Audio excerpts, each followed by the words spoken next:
Hi friends, welcome to metro story. இன்றைக்கி episode எப்படி பேசுன்னு பார்த்துடலாம். ஸோ விஜயகாரி கான்வர்சேஷன் மொட்டை மாடியில் உட்காந்து பேசுகிறாங்க.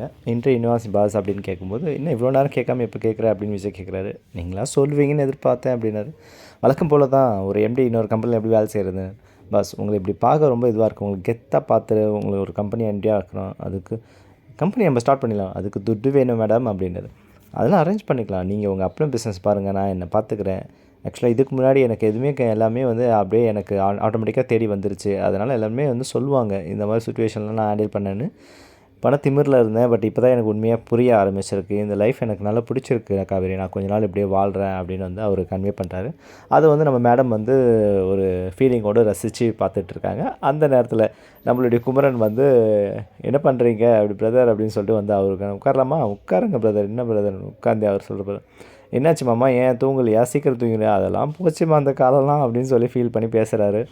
ஏம்மா, உங்கள் அக்கா தான் உங்ககிட்ட சொல்கிறதுக்கு என்ன காவேரி, உட்காந்தா குத்தம், நடந்தா குத்தம், ஏஞ்சா குத்தம், பேசினா குத்தோன்றா.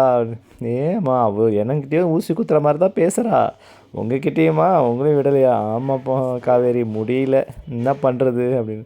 சரி பிரதர், நீங்கள் எப்படி நல்லா ஹாப்பியாக ரொமான்ஸாக பேசிகிட்டு இருக்கீங்க போல. அதெல்லாம் ஒன்றும் இல்லை பிரதர், எல்லாம் அப்படி தான். இவர் தான் உங்கள் முன்னாடி இப்படி போட்டு பெராண்டி எடுக்கிறா அவ்வளோந்தான் அப்படின்னு சொல்லிட்டு நேற்று ப்ரொமோவில் பார்த்த மாதிரி பேசிகிட்டு இருக்காரு. என்ன பிரதர் என்ன சொல்கிறீங்க? ஆமாம் காவேரி அங்கே உச்சக்கட்டத்தில் இருக்கிறாங்க.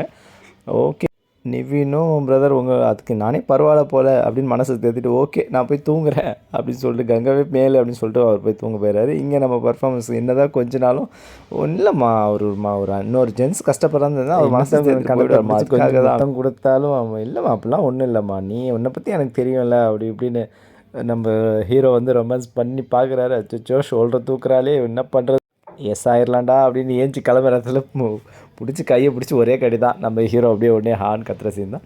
ஸோ அதுக்கப்புறம் மறுநாள் காலையில் வந்து நம்ம பாட்டி தாத்தா என்ட்ரிங்க. ஸோ என்ட்ரி வந்து உள்ளே காவேரி போயிட்டு தாத்தாவை ஹக் பண்ணி, தாத்தா எப்படி இருக்கீங்க அப்படின்னு, பாட்டி எதுவும் பேச வாங்க அப்படின்னு உள்ளே கூப்பிட்டு வந்தேன். அப்புறம் சாரதாம்மா வாங்க உட்காருங்கம்மா அப்படின்னு. அவன் தான் வந்துட்டான் கோவத்தில், நீங்கள் பேசி அனுப்பக்கூடாது அப்படின்னு. இருங்க பாட்டி நான் போய் விஜய் கூப்பிட்டு வரேன்னு, இங்கே தான் இருக்காருன்னு கூப்பிட்டு வந்து, பாட்டி தாத்தா நல்லா இருக்கீங்களா அப்படின்னு. எங்களெல்லாம் நான் மறந்துட்டேன்லடா அப்படின்னு பாட்டி கேட்குறேங்க. அதெல்லாம் ஒன்றும் இல்லை உட்காருங்க அப்படின்னு பேசிட்டு, சரி வழக்காப்பு தான், நீங்கள் தான் எங்களை எதுவும் கண்டுக்க மாட்டேறீங்க, நாங்கள் தான் பேசணும்ல, பழம்லாம் வாங்கிட்டு வந்துருக்கிறோம், எங்களோட வழக்கம் செய்யணும் அப்படின்னு. இல்லை நான் தனியாக கூப்பிட்டு பேசுகிறேன்னு சொல்லிட்டு விஜய் போய் பேசிகிட்டு இருக்காரு.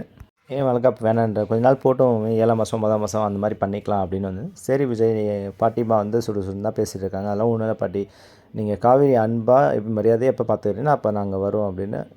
அது தாத்தா வந்து நீங்கள் கம்பெனி அக்கௌண்ட் வந்து எவ்வளோனா அமௌண்ட் எடுத்துக்கிறோம், அதெல்லாம் இருக்குது தாத்தா பார்த்துக்கிறேன், உங்களுக்கு ஒன்றா நான் கண்டிப்பாக வருவேன் அப்படின்னு பேசிவிட்டு ஓகேன்னு பாட்டி மக்களத்தோடு வெளியே வந்துடுறாங்க. தாத்தா கிட்ட ஹக் பண்ணிவிட்டு இவங்களும் காரில் ஏற்றி காவேரியும் வந்துடுறாங்க கீழே. தாத்தா வழி அனுப்பிச்சிடுறாங்க. அதுக்கப்புறம் 2 ஃபேஸ் டு ஃபேஸ் பார்த்துக்குறாங்க. இன்றைக்கி அதோடு முடியுதுங்க. Okay, thank you.